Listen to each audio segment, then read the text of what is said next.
Hello दोस्तों, नमस्कार सभी को। कैसे हो सभी लोग? तो चलिए आज की वीडियो शुरू करते हैं बाल मनोविज्ञान के साथ। ठीक है। बाल मनोविज्ञान सीखने से संबंधित प्रमुख विकार बताऊंगा मैं इसमें, इसकी डिटेल बताऊंगा। सबसे पहला इसमें पढ़ने संबंधी विकार है, उसकी डिटेल बताऊंगा। ठीक है। और भी कई चीज़ें हैं, डिसलेक्सिया बोलते हैं इसको, पढ़ने संबंधी विकार को। लेकिन इससे पहले मैं एक बात बताऊंगा। इससे पहले आप वीडियो को सब्सक्राइब जरूर कर देना, है ना, और शेयर जरूर मार देना, पक्का। ठीक है। तो चलिए सीखने से संबंधित विकार पढ़ते हैं बाल मनोविज्ञान में। तो जो सीखने से संबंधित जो प्रमुख विकार हैं हमारे, वे कई प्रकार के होते हैं। जैसे कि एक का नाम है, जो मैंने लिखा हुआ है, डिसलेक्सिया। डिसलेक्सिया बोलते हैं, ये है पठन संबंधी विकार। पठन संबंधी विकार, जो पढ़ने संबंधी विकार है, हमसे सही तरीके से पढ़ा नहीं जाता। मतलब बच्चा जो है सही तरीके से पढ़ना मतलब नहीं आता, उससे पढ़ने में कठिनाई होती है उसको। उसको डिसलेक्सिया बोलते हैं। और एक है डिसकैलकुलिया, डिसग्राफिया, एडीएचडी वगैरह, ये सभी विकार हैं। वे मैं बताऊंगा, स्टेप बाय स्टेप बताऊंगा सभी। पहले चलते हैं पढ़ने संबंधी विकार में। पढ़ने संबंधी विकार में कौन कौन से हैं? बच्चे को पढ़ने में कठिनाई होती है, बच्चा सही तरीके से पढ़ नहीं पाता। बच्चे का जो ध्यान है वो इधर उधर रहता है, पढ़ने में दिक्कत होती है उसे। ठीक है। दूसरा है अक्षर पहचानने में कठिनाई। अक्षरों को पहचानने में भी बच्चे को कठिनाई होती है। हम बच्चे पे कितना ही ध्यान दे ले, कितना ही उसमें सुधार कर ले, लेकिन बच्चों को फिर भी पढ़ने में कठिनाई रहती है। पढ़ने में कठिनाई रहती है और अक्षरों को पहचानने में भी कठिनाई होती है बच्चे को, है ना। बच्चा शब्द गलत पढ़ता है। देखो, पढ़ने संबंधी विकार में, डिसलेक्सिया में क्या होता है, बच्चा शब्द भी गलत पढ़ता है। ठीक है। चाहे हिंदी का वर्ड हो, चाहे इंग्लिश का वर्ड हो, चाहे मैथ का वर्ड हो, बच्चे को शब्दों का गलत मतलब गलत पढ़ता है बच्चा शब्द। जैसे इंग्लिश में मैं दो शब्दों बता दूं, ये बी को डी ज्यादा लिखता है बच्चा। बी को डी लिखता है और डी को बी लिखता है। पी को क्यू लिखता है और क्यू को पी लिखता है। देखा होगा आपने अपने घर में भी बच्चों को। देखना, अगर आप स्कूल में टीचिंग करते हो तो तब देखना, कुछ बच्चे ऐसे होते हैं जिनमें पठन संबंधी विकार होता है, डिसलेक्सिया डिसऑर्डर होता है उनके अंदर। ये बी को डी और डी को बी लिखते हैं, पी को क्यू और क्यू को पी लिखते हैं वे। ठीक है। तो शब्दों को गलत पढ़ने का भी उन बच्चों में डिसऑर्डर होता है। ठीक है। पढ़ने की गति धीमी, पढ़ने की गति भी धीमी रहती है उन बच्चों की जो डिसलेक्सिया के जो डिसलेक्सिया होता है जिनको, उनको पढ़ने की गति भी उनकी धीमी होती है। लेकिन देखो, ये जितने भी विकार हैं बच्चों के अंदर, ये डिसलेक्सिया के अंतर्गत आते हैं। पढ़ने में कठिनाई, अक्षर पहचानने में कठिनाई, शब्द गलत पढ़ना, पढ़ने की गति धीमी, है ना, ये डिसलेक्सिया के अंतर्गत आते हैं। अब कारण क्या है आखिर? कारण क्या है जो बच्चे के अंदर ये डिसलेक्सिया का डिसऑर्डर रहता है? क्या कारण है आखिर? तो कारण जानने की कोशिश करेंगे हम। सबसे पहला जो कारण है हमारा, वो होता है अनुवांशिक कारण। अनुवांशिक कारण का मतलब होता है जो माता पिता से बच्चों में हो जाता है ना। माता पिता से जो बड़ों से मिलता है हमें, उसे बोलते हैं अनुवांशिक कारण। ये हमें माता पिता या बाबा दादी से आता है। ठीक है। फिर है दूसरा, देखो, ध्यान की कमी। बच्चे का ध्यान भी मतलब नहीं रहता, ध्यान फोकस नहीं कर पाता बच्चा, है ना। तो ध्यान की भी कमी रहती है। ध्वनि पहचान की कमी, जो टीचर उसको बोल रहे हैं, जो ध्वनि निकल रही है, उसको भी बच्चा कम सुनता है उसको, क्योंकि उसका ध्यान अगर दूसरी तरफ रहेगा तो उसकी ध्वनि पहचानने में भी कमी होगी। ठीक है ना। तो ये ध्वनि पहचान की कमी, ध्यान की कमी, अनुवांशिक कारण। सबसे ज्यादा क्या रहता है? ये अनुवांशिक कारण, है ना। तो ये कारण है बच्चे के इस डिसऑर्डर के। तो इसमें जो विकार हैं वो ये हो गए और कारण ये हो गए। अब अगर बच्चे में सुधार करना हो तो किस प्रकार से हम सुधार कर सकते हैं बच्चे के अंदर, बच्चे को किस तरह से इस डिसऑर्डर से छुटकारा मिल जाए, तो बच्चे को जो शिक्षक है, जो टीचर है, वो क्या सुधार आखिर बच्चे के अंदर कर सकता है, किस तरह से कर सकता है, ये सुधार, कुछ सुधार दिए गए हैं, देखिएगा। सबसे पहला जो सुधार है वो है ध्वनि आधारित शिक्षण हमें करना चाहिए बच्चे के साथ। बच्चे को थोड़ा सा जोर से बोल के पढ़ाना चाहिए या जोर से पढ़वाना चाहिए। बच्चे के हाथ में किताब दे दो, उसको कहो कि बेटा जोर से पढ़ो, है ना। किताब लेके जब पढ़ेगा बच्चा तो जोर से पढ़ेगा। उसके बाद देखिए फिर चित्रों के माध्यम से बच्चों को पढ़ाना है, कार्ड के माध्यम से बच्चे को पढ़ाना है, कार्ड के माध्यम से गतिविधि कराएंगे बच्चे को, है ना। गतिविधि के माध्यम से कराना है, बच्चा एक्टिविटी के माध्यम से अच्छा पढ़ता है, मतलब रुचि। बच्चे का जो शिक्षण कार्य है वो टीचर को रुचिपूर्ण बनाना है, वो बच्चा खेल खेल में सारी चीजें सीखता है।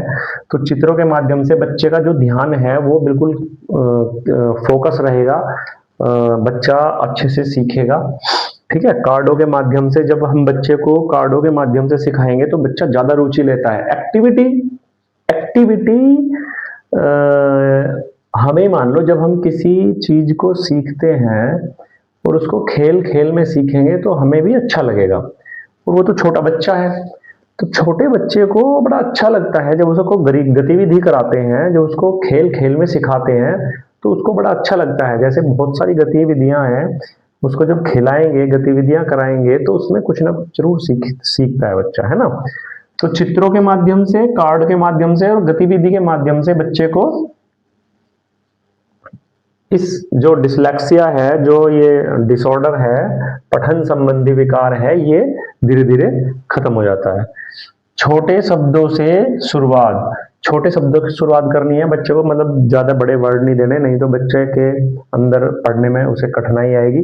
यही चारों चीजें होगी, बच्चे के अंदर विकार पैदा हो जाएगा, उसको अक्षर पहचानने में भी कठिनाई होगी, उसको शब्द गलत पढ़ने लगेगा, वो उसकी पढ़ने की जो गति है वो भी धीमी हो जाएगी, बच्चा थोड़ा डर के पढ़ेगा, तो बच्चा अटकेगा, बार बार एक वर्ड को बार बार बोलेगा, मतलब वही पढ़ने की गति उसकी धीमी हो जाएगी, ठीक है। इसके बाद देखिए, इसके बाद है रोज पढ़ने का अभ्यास। देखिए बच्चे को रोज पढ़ने का अभ्यास नहीं हो पाता, इसलिए बच्चा थोड़ा सा, बच्चे को दिक्कत होती है पढ़ने में। ये डिसलेक्सिया की जो डिसऑर्डर है इसलिए आता है बच्चों के अंदर। रोज पढ़ने का अगर अभ्यास होगा तो बच्चे की झिझक खुलेगी, बच्चा बोलने लगेगा, स्पीड से पढ़ेगा, शब्दों को गलत नहीं पढ़ेगा, और पढ़ने की गति भी उसकी धीमी नहीं होगी, ठीक है ना। तो बच्चे को रोज पढ़ाने का अभ्यास भी बहुत जरूरी है, ठीक है।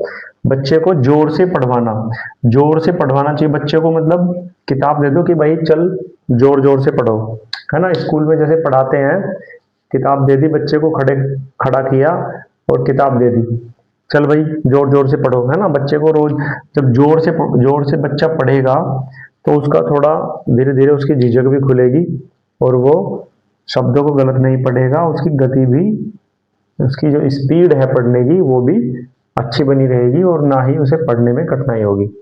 अब देखिए सबसे लास्ट का बहुत ही अच्छा वर्ड, सकारात्मक प्रोत्साहन। बच्चे को सकारात्मक प्रोत्साहन देना है, हमें बच्चे को डराना नहीं है, धमकाना नहीं है, बच्चे को हमें पॉजिटिव रखना है। जितना ज्यादा हम बच्चे को पॉजिटिव रखेंगे, उससे प्यार से बात करेंगे, उससे व्यवहार अच्छा रखेंगे, तो बच्चा सकारात्मक रहेगा। यही सकारात्मक प्रोत्साहन है, बच्चे के अंदर से ये सारी दिक्कतें धीरे धीरे खत्म हो जाएगी, ठीक है। तो ये सभी सुधार बच्चे के अंदर जब होंगे तो बच्चा डिसलेक्सिया के डिसऑर्डर से उसे छुटकारा मिल जाएगा, ठीक है। तो सीखने संबंधी जो विकार है, सीखने के प्रमुख विकार में जो सबसे पहला जो पढ़ने संबंधी विकार है उसको बोलते हैं डिसलेक्सिया। ये ध्यान रखना है, डिसलेक्सिया को किस विकार से संबंध, डिसलेक्सिया जो है, ऐसा क्वेश्चन आ जाता है कि भाई पढ़ने में कठिनाई है किसी बच्चे को, तो वो किस सीखने के किस लर्निंग डिसऑर्डर के अंतर्गत आता है, ऐसा क्वेश्चन आ जाता है। तो आपको ऑप्शन दे दिए जाएंगे, डिसलेक्सिया, डिसग्राफिया, डिसकैलकुलिया या ADHD इस तरह से दे देते हैं। तो आपको ये डिसलेक्सिया पर लगाना है। पढ़ने संबंधी विकार जो है वो डिसलेक्सिया होता है, ठीक है, डिसलेक्सिया डिसऑर्डर। ठीक है, समझ में आ गया, इसको नोट कर लीजिएगा। फिर नेक्स्ट लेंगे लिखने संबंधी विकार, तो नोट कर लीजिएगा।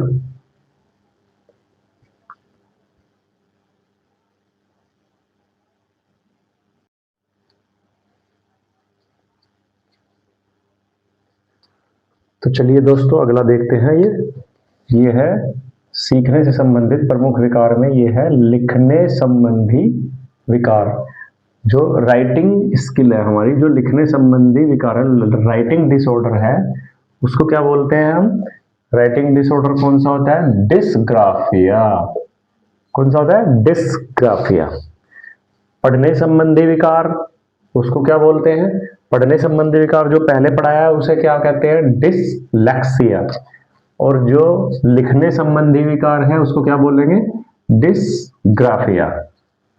डिसग्राफिया ये, ठीक है, डिसग्राफिया और डिसलेक्सिया। डिसलेक्सिया पढ़ने संबंधी विकार है, डिसग्राफिया लिखने संबंधी विकार है। तो चलिए डिसग्राफिया को देखते हैं कि लिखने संबंधी जो विकार है वो किस तरह से पैदा होते हैं, क्या लक्षण है उसके, और क्या कारण है उसके, और क्या सुधार उनमें हमें करना चाहिए बच्चे को। देखो, लिखने संबंधी विकार जब बच्चे को होता है तो बच्चा क्या रिएक्ट करता है, कैसे कैसे उसमें लक्षण पैदा होते हैं। अक्षर जो है, देखिए पहला अक्षर टेढ़े मेढ़े बनाता है बच्चा, जो अक्षर है वो टेढ़े मेढ़े बनाता है ना। इसीलिए पहले देखा होगा आपने, पहले बच्चों को तख्ती से लिखवाया करते थे, क्योंकि तख्ती पे जब स्याही से कलम से लिखते थे, पहले पहले तख्ती स्याही और कलम ये ले जाना अलाउ था प्राइमरी स्कूल्स में, और तख्तियों पे लिखते थे तो कलम का जो नोक है थोड़ी मोटी रहती थी, तो साई में डबोकर जब हम लिखते थे जब तो जो हमारी राइटिंग स्किल है वो बड़ी बेहतरीन हो जाती थी। मतलब अक्षरों का बनाने का तरीका ना तो वे टेढ़े मेढ़े बनते थे, और आज भी अक्षर अच्छे बनाते हैं, देख रहे होंगे आप, है ना। तो अक्षरों का टेढ़ा मेढ़ा बनना, ये हम जो छोटे बच्चों को हाथ में पेन दे देते हैं शुरू में ही, तो यही कारण है कि बच्चे अक्षर टेढ़े मेढ़े बनाते हैं। लिखने संबंधी विकार बच्चों में ज्यादा पैदा हो जाता है। ये राइटिंग डिसऑर्डर डिसग्राफिया जो है ना, ये डिसऑर्डर जल्दी पैदा हो जाता है ये, ठीक है। अक्षरों का जो आकार है वो भी समान ना होना। अक्षरों का जो आकार है, बच्चे जब लिखते हैं तो उनका आकार भी समान नहीं होता। कुछ कुछ बच्चे अक्षर कोई अक्षर बड़ा बना देते हैं, कोई अक्षर छोटा बना देते हैं। तो अक्षरों के आकार में भी समानता होनी बहुत जरूरी है, तभी हमारा राइटिंग स्किल सुधरेगा, ठीक है। इस डिसऑर्डर से छुटकारा मिलेगा। लिखने में बहुत समय लगना, देखिए बच्चा लिखने में भी बहुत समय लगाता है। जब ये डिसऑर्डर होता है बच्चे को, वो डरता है कि यार मैं ठीक लिख रहा हूँ या गलत लिख रहा हूँ, तो इस वजह से बच्चा जो है देर से लिखता है, बहुत समय लगता है बच्चों को लिखने में, है ना। उसके अंदर झिझक पैदा होती है डिसग्राफिया डिसऑर्डर के कारण। विचार होते हैं लेकिन लिख नहीं पाता। बच्चे के अंदर विचार होते हैं लिखने के कि हाँ मैं लिख रहा हूँ, लेकिन क्या लिखना है ये भी विचार होते हैं, लेकिन लिख नहीं पाता बच्चा। यही राइटिंग डिसऑर्डर है, जो डिसग्राफिया है, वो लिखने संबंधी विकार यही है। इसी वजह से बच्चे को यह डिसऑर्डर होता है। शब्दों के बीच सही दूरी न होना, देखिए कि ये भी बहुत बढ़िया इन्होंने बताया लक्षण कि भाई बच्चों के अंदर जो शब्द लिखने की स्किल्स है, वो शब्दों के बीच सही दूरी नहीं होती।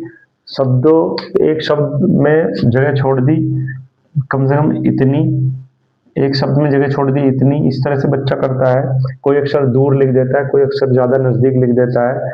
तो सही दूरी बच्चे के अंदर न होना, ये भी राइटिंग डिसऑर्डर डिसग्राफिया के अंतर्गत ही आता है ये, ठीक है। अब देखिए कारण क्या है इसके। अगर ये इस तरह के कंडीशन हो रही है बच्चे के साथ, तो कारण क्या है? बच्चे की सूक्ष्म मोटर कौशल की कमी। बच्चे के अंदर जो है सूक्ष्म मोटर कौशल किसे बोलते हैं? सूक्ष्म मोटर मोटर कौशल बोलते हैं आप फाइन मोटर स्किल को, है ना। फाइन मोटर स्किल्स क्या होता है? जैसे हमारी उंगलियां, फाइन मोटर स्किल, जो सूक्ष्म, जो छोटी चीजें हैं जिससे बच्चा लिखता है, ये आंख वगैरह, ये उंगलियां, ये फाइन मोटर स्किल्स है ना। बच्चा इससे लिखता है, उंगलियों से लिखता है, उंगलियों में पेंसिल पकड़ के लिखता है, तो ये फाइन। अगर क्वेश्चन आ जाता है आपके एग्जाम में कि भाई फाइन मोटर स्किल्स के लिए कौन निम्न में से कौन सही है, फाइन मोटर स्किल, उसमें ऑप्शन आगे अंगुली, पैर, सर, पेट, तो आप क्या लिखोगे? फाइन मोटर स्किल में क्या लिखोगे? फाइन मोटर स्किल में लिखेंगे आप उंगली, है ना, क्योंकि ये सूक्ष्म सूक्ष्म मोटर कौशल, सूक्ष्म मोटर स्किल है ना ये। तो सूक्ष्म क्या चीज है? छोटी उंगली, उंगलियों को बोल रहे हैं ये, ठीक है। तो ये जो फाइन मोटर स्किल, सूक्ष्म मोटर स्किल की कमी होती है बच्चे के अंदर। उसके बाद देखिए ध्यान की समस्या, बच्चे के अंदर ध्यान की भी समस्या होती है, पिछली बार भी पढ़ाया था। जो पहला विकार था उसमें भी बच्चा ध्यान में कमी, बच्चे की ध्यान की समस्या होती है, ध्यान में कमी आती है बच्चे के अंदर, तभी ये जो राइटिंग डिसऑर्डर होता है। सीखने में कठिनाई होती है बच्चे को राइटिंग डिसऑर्डर में। तो ये जो कारण है ये भी हो गए, है ना, लक्षण हो गए, कारण हो गए। तो अब बच्चे के अंदर इस राइटिंग डिसऑर्डर को खत्म करने के लिए बच्चे के अंदर सुधार कैसे किया जाए? अब देखिएगा, नंबर 1, नियमित लिखावट अभ्यास। जैसे वहां पढ़ने संबंधी विकार में आपको बोला था कि रोज डेली पढ़ना, बच्चे को डेली पढ़ना सिखाना, है ना। इसी तरह से यहाँ लिखने संबंधी विकार है, तो बच्चे को नियमित लिखावट अभ्यास कराना। जैसे कि मैं बता रहा था अभी, वो तख्ती पर लिखते थे कलम और स्याही से, है ना, तो वो लिखावट वाला ही है, डेली लिखावट करानी चाहिए, सुंदर सुंदर, धीरे धीरे, आराम आराम से। तो बच्चे के अंदर जो है लिखने की स्किल्स, मोटर स्किल्स पैदा होगी बच्चे के अंदर, उसके जो है सीखने में भी कठिनाई नहीं होगी, और बच्चे के अक्षर भी टेढ़े मेढ़े नहीं बनेंगे, अक्षरों का आकार भी समान होगा, लिखने में बहुत समय नहीं लगेगा, और शब्दों के बीच सही दूरी होगी, है ना, अगर ये नियमित लिखावट अभ्यास कराएंगे हम बच्चों को, ठीक है। अब देखिए मोटर स्किल्स गतिविधि, मोटर स्किल्स गतिविधि में कौन कौन से आ गया? ड्राइंग और रंग भरना, ड्राइंग और रंग भरना, शिक्षक व अभिभावक का सहयोग, शिक्षक व अभिभावक का सहयोग। जैसे कि मतलब बच्चे के अंदर कोई दिक्कत है तो शिक्षक जो है उसको सहयोग करे, और अभिभावक मतलब उसके माता पिता, अभिभावक मतलब उसके बच्चे के माता पिता भी उसका सहयोग करे, उसको सिखाए, उसको घर में पढ़ाए, है ना। तो ये जो है इन चीजों से सुधार हो सकता है बच्चे के अंदर। और इसको लिखने से संबंधित विकार जो है राइटिंग डिसऑर्डर, इसे बोलते हैं डिसग्राफिया। क्या बोलते हैं इसे? डिसग्राफिया, ठीक है। इसको भी ध्यान रखना, इसको याद रखना, ये जो डिसग्राफिया है ये लिखने संबंधित विकार है, और जो डिसलेक्सिया है वो पढ़ने संबंधी विकार है, ठीक है। और अब इसके नेक्स्ट भाई, एक बार मेरे को और बोलना है, वीडियो को शेयर कर दो, दबा के शेयर कर दो, तभी मजा आएगा पढ़ाने में, है ना। शेयर कर दो, वीडियो को शेयर कर दो, सब्सक्राइब कर दो, लाइक कर दो, है ना। तो इसके बाद आपका आएगा गणित संबंधी विकार, ठीक है, गणित संबंधी विकार कराऊंगा, इसको नोट कर लीजिए।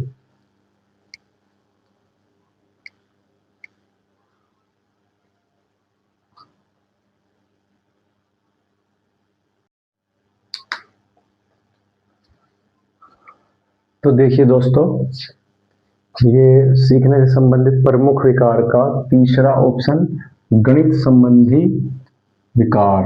गणित संबंधी विकार को क्या बोलते हैं? डिसकैलकुलिया। इसका जो सही, क्या बोलते हैं इसको? डिसकैलकुलिया। इसका जो सही तरीका है याद रखने का, बहुत अच्छा बताऊंगा, ट्रिक से बताऊंगा। देखो, पढ़ने में जो यूज हो रहा है वो डिसलेक्सिया है ना, और जो लिखने में यूज हो रहा है वो डिसग्राफिया। ग्राफ का मतलब लिखते हैं ना उसे, बनाते हैं ग्राफ, लिखते ही तो है, हाथों से लिखते हैं, ठीक है। और डिसकैलकुलिया, डिसकैलकुलिया मतलब ये जो बीच में आ रहा है कैलकुलिया, कैलकुलेटर, कैलकुलेटर का कहाँ इस्तेमाल होता है, गणित में, है ना, मैथ में होता है ना। तो ये मैथ संबंधी विकार है, डिसकैलकुलिया, कैलकुलेटर, कैलकुलिया, है ना। इससे याद रखना है तुम्हें तीनों को। अच्छा, इसमें जो लक्षण है क्या क्या होते हैं, बच्चे को संख्याएं समझने, पहले इसकी परिभाषा, बच्चे को संख्याएं समझने, गणना करने मतलब गिनती करने और गणित सीखने में लगातार कठिनाई होती है, उसको क्या बोलते हैं, डिसकैलकुलिया, गणित संबंधी विकार। अब देखिएगा लक्षण, देखो इसके लक्षण क्या क्या है, संख्या पहचानने में कठिनाई होती है, बच्चे को संख्या पहचानने में बहुत कठिनाई होती है, बच्चा नहीं अच्छे से संख्या पहचान पाता, ठीक है। जोड़ घटा गुणा भाग सीखने में कठिनाई, बच्चे को जोड़ घटा गुणा भाग में भी कठिनाई होती है। पहाड़े याद न होना, बच्चे के पहाड़े याद नहीं होते, है ना, गणित संबंधी विकार की वजह से बच्चे को पहाड़े याद नहीं होते, इसलिए पहाड़े याद करवाना बहुत जरूरी है। संख्या क्रम में भ्रम, क्रम में भी उसको भ्रम होता है ना, जैसे आफ्टर और बिफोर क्या आएगा, 21 के बाद क्या आएगा, 22, इसमें डाउटफुल रहता है मामला, ठीक है ना। समय, पैसे या माप समझने में कठिनाई, समय, पैसे या माप समझने में भी कठिनाई होती है उस बच्चे को।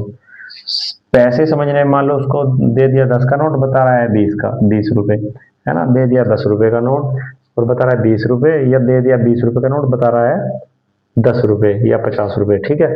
तो पैसे को समझने में भी कठिनाई है और माप समझने को भी कठिनाई है, माप भी माप समझने में भी उसको कठिनाई होती है। एक है उंगलियों पर बार बार गिनना, उंगलियों पर जैसे बच्चे गिनते हैं, जब जोड़ के सवाल या घटा के सवाल करते हैं तो उंगलियों पर गिनते हैं इस तरह से, तो वो बार बार गिनता है, बार बार गिनता है, ठीक नहीं होता, बार बार गिनता है, तो वे डिसकैलकुलिया के अंतर्गत आते हैं। अब देखिएगा इसके कारण है, ये कारण है सीखने की अक्षमता, बच्चे के अंदर सीखने की क्षमता बहुत कम होती है, बच्चा जल्दी से नहीं सीख पाता है ना। स्मरण शक्ति कमजोर होना, किसी किसी बच्चे की ना देखा होगा यार, स्मरण शक्ति जो है ना उसकी, जो कैचिंग पावर है वो बहुत कमजोर होती है, इस वजह से बच्चा जो है ना इन डिसऑर्डर में आ जाता है, जो डिसकैलकुलिया डिसऑर्डर है, ये गणित संबंधी विकार में आ जाता है ना। तो ये जो दो चीजें हैं ये इसके कारण है। और सुधार क्या है, सुधार आपका देखिए, पहला, ठोस वस्तुओं से गणित सिखाना, बच्चे को ठोस वस्तुओं से गणित सिखाना चाहिए, क्योंकि बच्चा मान लो नॉर्मल सी चीज जाएगा उसको तोड़ फोड़ देगा, बेकार कर देगा, लेकिन ठोस वस्तु जो है वो बेकार नहीं होगी, इसलिए बच्चे को ठोस वस्तु से गणित सिखाना चाहिए। एक चित्र और कार्ड, ये पहले वाले में भी बताए थे, चित्र, कार्ड और खेल वाला अभ्यास, ये बच्चे को जरूर कराना चाहिए, है ना। एक है नियमित अभ्यास और पुनरावृत्ति, नियमित अभ्यास और पुनरावृत्ति, ये बहुत बढ़िया है, नियमित अगर हम अभ्यास करेंगे और पुनरावृत्ति करेंगे तो हमको पिछले साल वाला जो पिछले साल मतलब पिछली बार वाला जो वो है वो हमें पक्का हो जाएगा, मतलब डिसकैलकुलिया और डिसलेक्सिया से हमें छुटकारा मिल जाएगा अगर हम नियमित अभ्यास करते हैं और पुनरावृत्ति करते हैं, ठीक है। तो ये कुछ सुधार दिए गए थे इसमें, ये गणित संबंधी विकार का पूरा है, इसे भी याद कर लीजिएगा और नोट भी कर लीजिएगा, ठीक है। तो नेक्स्ट जो देखेंगे हम, इसमें जो चौथा ऑप्शन है वो कौन सा है, ADHD, ठीक है, इसको भी समझाएंगे ADHD को, लेकिन इसको कल समझाएंगे, ठीक है, ADHD वाला कल समझाएंगे, ये सबसे ज्यादा एग्जाम में आने वाला है, लेकिन गणित का भी आ जाता है, इसलिए इंपॉर्टेंट है ना। गणित संबंधी विकार, लिखने संबंधी विकार और पढ़ने संबंधी विकार, इसमें से यूपी टेट में 1 या 2 नंबर का हर साल लगता है, जब भी पेपर होगा तभी लगता है। ठीक है, ये जो डिसऑर्डर है इसमें से 1 या 2 नंबर का जरूर जरूर लगता है, इसलिए इसे पक्का कर लेना, पढ़ लेना इसे ध्यान से, समझ में आ जाए, है ना। तो ये ADHD मैं आपको कल कराऊंगा। आज इस वीडियो में इतना ही। एक बार फिर से कहना चाहूंगा कि दोस्तों इस वीडियो को शेयर कर दो दबा के, पढ़ाने में और ज्यादा अच्छा लगेगा, है ना। जब आप शेयर नहीं करोगे तो लोगों तक कैसे पहुंचेगा ये, ठीक है। तो ज्यादा से ज्यादा लोगों को शेयर करिए और लाइक और सब्सक्राइब जरूर कर देना, ठीक है। आज इतना ही, सभी लोग इसको नोट कर लीजिएगा, ठीक है। बाय।